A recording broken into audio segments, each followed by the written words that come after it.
नमस्कार दोस्तों, आप सभी कैसे हैं? आप सभी बहुत बहुत स्वागत है हमारे YouTube चैनल बुद्धा विजडम में। दोस्तों, चैनल पर नए हैं तो वीडियो को लाइक और कमेंट में जय भीम जरूर लिख देना। इस वीडियो में आपसे छुपाई गई महत्वपूर्ण जानकारी दी गई है। दोस्तों, वीडियो अंत तक जरूर देखना या फिर वीडियो यही छोड़ देना। तो चलिए वीडियो शुरू करते हैं। दोस्तों, Baba Saheb Bhimrao ji diabetes, blood pressure, neuritis और आर्थराइटिस जैसी लाइलाज बीमारियों से पीड़ित थे। इनका इलाज करने वाले डॉक्टर माधव मालवनकर थे।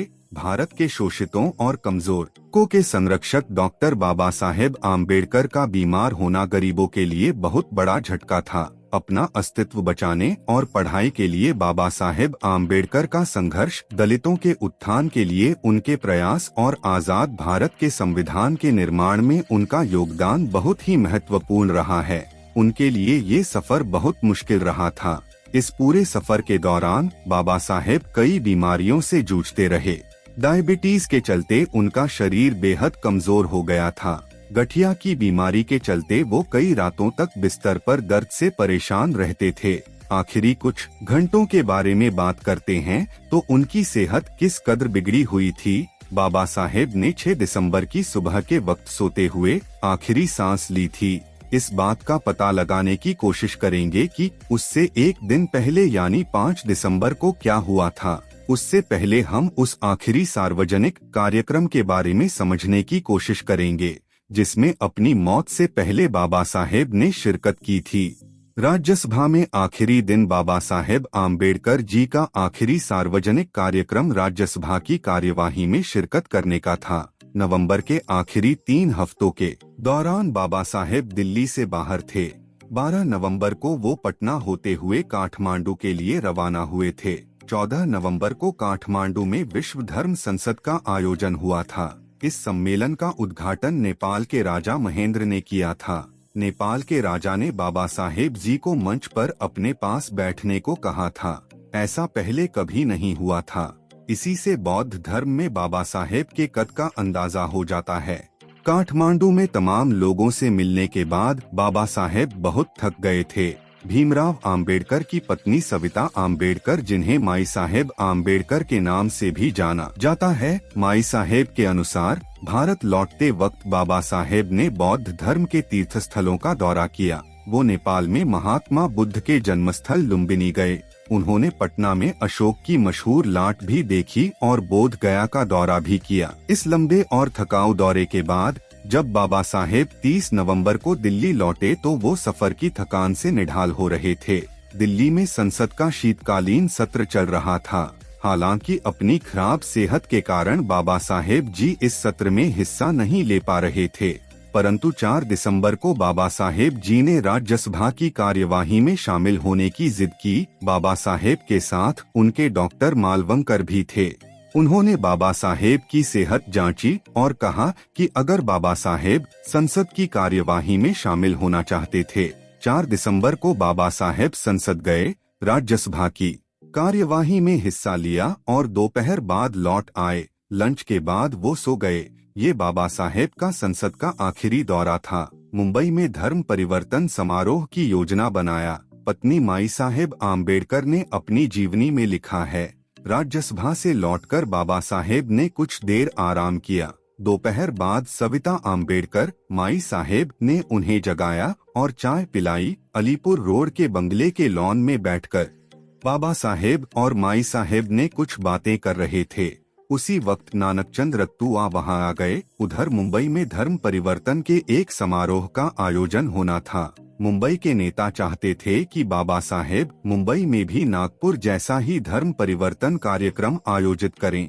इस कार्यक्रम में बाबा साहेब और माई साहेब दोनों को शामिल होना था। आइए जानते हैं नानकचंद रत्तू कौन थे। नानकचंद रत्तू पंजाब के होशियारपुर जिले के रहने वाले थे। वो काम की तलाश में दिल्ली आए थे और यहाँ वो डॉक्टर बाबा साहेब आम्बेडकर से मिले और हमेशा बाबा साहेब के साये की तरह उनके साथ रहे। नानकचंद ने बाबा साहेब के सचिव के तौर पर काम करना शुरू किया। बाबा साहेब की जिंदगी के आखिरी दिन यानी 6 दिसंबर 1956 तक नानकचंद उनके सचिव रहे थे। नानक चंद ने बाबा साहेब के लेखों को टाइप करने में भी मदद करते थे। बाद में नानक चंद ने बाबा साहेब की याद में 2 किताबें भी लिखी थीं। बाबा साहेब ने रत्तू से 14 दिसंबर को मुंबई जाने के टिकट के बारे में पूछा ताकि वो मुंबई में होने वाले धर्म परिवर्तन के समारोह में शामिल हो सकें। पत्नी माई साहेब के अनुसार बाबा साहेब की खराब सेहत को देखते हुए उन्हें हवाई से मुंबई जाने की सलाह दी गई।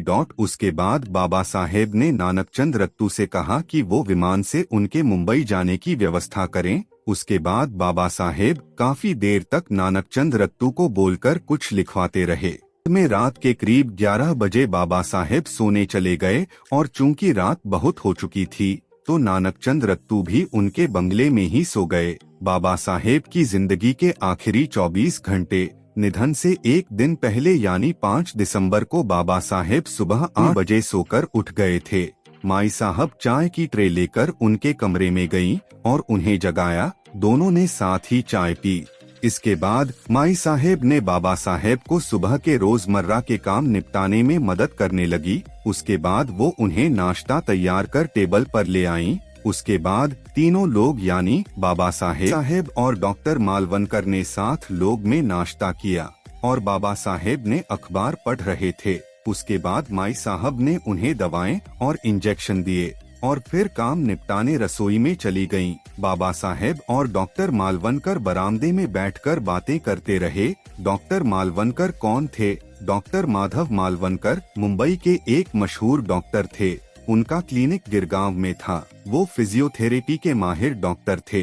डॉक्टर मालवनकर पूरी मुंबई में एक प्रतिष्ठित और विशेषज्ञ फिजियोथेरेपिस्ट के तौर पर मशहूर थे। वो डॉक्टर बाबा साहेब आम्बेडकर जी के और दोस्त थे।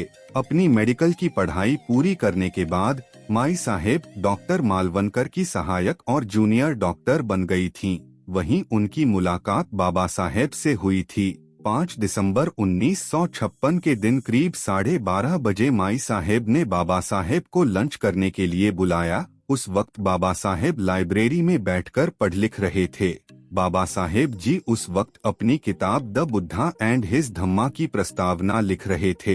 माई साहेब के अनुसार बाबा साहेब को दोपहर का खाना खिलाया गया। खाना खाने के बाद बाबा साहेब सोने चले गए। माई साहेब अपने घर की खरीदारी खुद करती थीं। बाबा साहेब के सोने के बाद वो खाने पीने का सामान और किताबें लाने बाजार चली गईं। माई साहेब खरीदारी करने के लिए उसी समय जाती थीं जब बाबा साहेब या तो संसद चले जाते थे या फिर सो रहे होते थे। उस प्रतिनिधिमंडल ने ये इच्छा जताई कि बाबा साहेब को 6 दिसंबर को होने वाले जैन सम्मेलन में आना चाहिए। प्रतिनिधिमंडल ने अपील की कि बाबा साहेब वहां आकर जैन धर्म के भिक्षुओं के साथ बहस मुबाहिसा करें ताकि जैन और बौद्ध धर्म के बीच एकता कायम हो सके। जब बाबा साहेब जैन धर्म के नुमाइंदों के साथ बातचीत में मशगूल थे तो डॉक्टर मालवनकर मुंबई के लिए रवाना हो गए। डॉक्टर मालवनकर ने मुंबई जाने के लिए बाबा साहेब से इजाजत ले ली थी और वो हवाई अड्डे रवाना हो गए।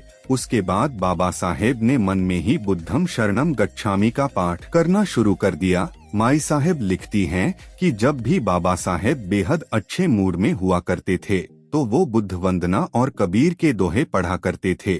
उसके बाद रात के खाने के वक्त बाबा साहेब ने थोड़ा सा खाना खाया। बाद में छड़ी का सहारा लेकर वो बेडरूम की तरफ चल पड़े। उनके हाथ में कुछ किताबें भी थीं। बेडरूम की तरफ बढ़ते हुए ही बाबा साहेब ने अपनी किताब द बुद्धा एंड हिज धम्मा की प्रस्तावना की एक कॉपी और S.N. जोशी और आचार्य अत्रे के नाम लिखी चिट्ठियां भी सौंपी और नानक चंद से कहा कि वो ये सब उनकी मेज पर रख दें। अपना काम खत्म करने के बाद नानक चंद रत्तू भी अपने घर चले गए।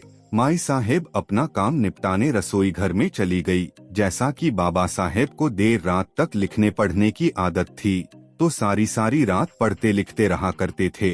5 दिसंबर की रात नानक चंद रत्तू के अपने घर रवाना होने के बाद बाबा साहेब ने द बुद्धा एंड हिज धम्मा की प्रस्तावना में फिर से बदलाव किया। इसके बाद उन्होंने S.N. जोशी और आचार्य प्रहलाद केशव अत्रे के अलावा ब्राह्मी सरकार के नाम लिखी अपनी चिट्ठियों पर भी फिर एक नजर डाली। उसके बाद वो रोजमर्रा के साथ 11:30 बजे ही सोने चले गए। उस रात के बारे में बहुत जज्बाती होते हुए 5 दिसंबर की रात बाबा साहेब की जिंदगी की आखिरी रात साबित हुई। 6 दिसंबर की सुबह, जिसकी शुरुआत सूर्यास्त से हुई थी, 6 दिसंबर 1956 को माई साहेब रोज की तरह सुबह उठी। चाय बनाने के बाद वो चाय का ट्रे लेकर बाबा साहेब को जगाने उनके कमरे में गईं। उस वक्त सुबह के 7:30 बज रहे थे।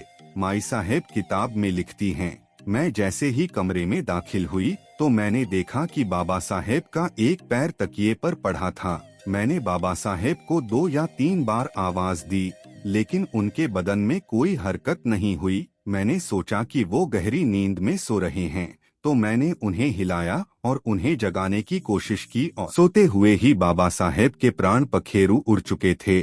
माई साहेब को जबरदस्त धक्का लगा, वो रोने लगी। उस वक्त बंगले में केवल 2 ही लोग थे, माई साहेब और उनके सहायक सुदामा। माई साहब ने रोते रोते ही सुदामा को आवाज दी। तुरंत इसके बाद माई साहेब ने डॉक्टर मालवनकर को फोन किया और पूछा कि अब क्या किया जाना चाहिए। डॉक्टर मालवनकर ने उन्हें बताया कि वो बाबा साहेब को कोरामाइन का इंजेक्शन दें, लेकिन तब तक बाबा साहब का देहांत हुए कई घंटे गुजर चुके थे, इसलिए वो इंजेक्शन भी नहीं दिया जा सकता था।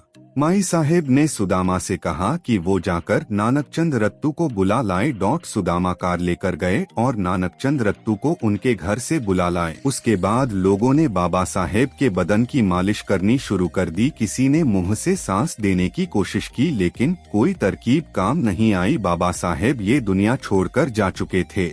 आंखें नम हो गई। नानकचंद रत्तू ने बाबा साहेब के करीबी अहम लोगों को फोन करके बाबा साहेब के निधन की जानकारी दी। फिर नानकचंद रत्तू ने सरकार के विभागों, press trust of India, UNI और आकाशवाणी के केंद्र को भी फोन करके बाबा साहेब के निधन की सूचना दी। दोस्तों, जंगल की आग की तरह फैली निधन की खबर। बाबा साहेब के निधन की खबर जंगल में लगी आग की तरह फैल गई। उनके देहांत की खबर सुनकर देश भर में उनके समर्थकों सदमे में आ गए। हजारों लोग एक साथ दिल्ली से अलीपुर रोड बंगले की ओर रवाना हो गए।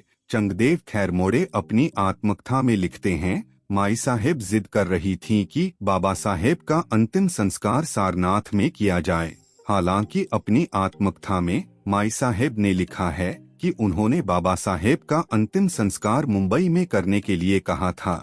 इसके बाद 26 अलीपुर रोड के बंगले पर प्रधानमंत्री जवाहरलाल नेहरू और केंद्र सरकार के मंत्री, संसद के दोनों सदनों के सांसद और बाबा साहेब के काफी अनुयायी जमा होने लगे।